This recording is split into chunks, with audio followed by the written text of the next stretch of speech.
গ্রামের বাড়িতেই রোজিনার ঈদ, চুলায় রাঁধলেন ছোট মাছ। বাংলাদেশের সিনেমায় জনপ্রিয় নাম রোজিনা। ১৯৭৭ সালে রাজমহল সিনেমা দিয়ে ক্যারিয়ারের যাত্রা শুরু। প্রথম সিনেমায় সুপারহিট, তারপর ৩ শতাধিক সিনেমা করেছেন এ বর্ষিয়ান নায়িকা। তবে দীর্ঘদিন ধরেই পর্দায় নেই রোজিনা। পর্দায় দেখা না গেলেও সোশ্যাল মিডিয়ার কল্যাণে ভক্তদের সংস্পর্শে থাকেন তিনি। তার নিত্যদিনের আপডেট শেয়ার করেন, যেমনটা জানালেন ঈদের হালচাল। এবারের ঈদ নিজের দেশের বাড়িতেই কাটিয়েছেন এ বর্ষিয়ান অভিনেত্রী।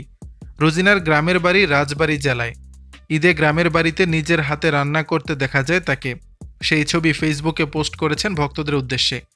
রান্না করার ৩টি ছবি সোশ্যাল মিডিয়ায় শেয়ার করে ক্যাপশনে রোজিনা লিখেছেন, দেশের বাড়িতে রান্না করছি ছোট মাছের চচ্চড়ি, বোয়াল মাছের ঝোল। ছবিতে দেখা যায় মাটির চুলায় রান্না বসিয়ে খুন্তি হাতে মাছ রাঁধছেন রোজিনা। ছবিগুলো প্রকাশ হতেই অনুরাগীরা একের পর এক মন্তব্য করেছেন। রোজিনার সেই পোস্টে চিত্রনায়িকা জ্যোতিকা জ্যোতি লিখেছেন, অনেক মজা হবে। অন্য এক অনুরাগী লিখেছেন, দারুণ সুস্বাদু দেখাচ্ছে, শুভকামনা।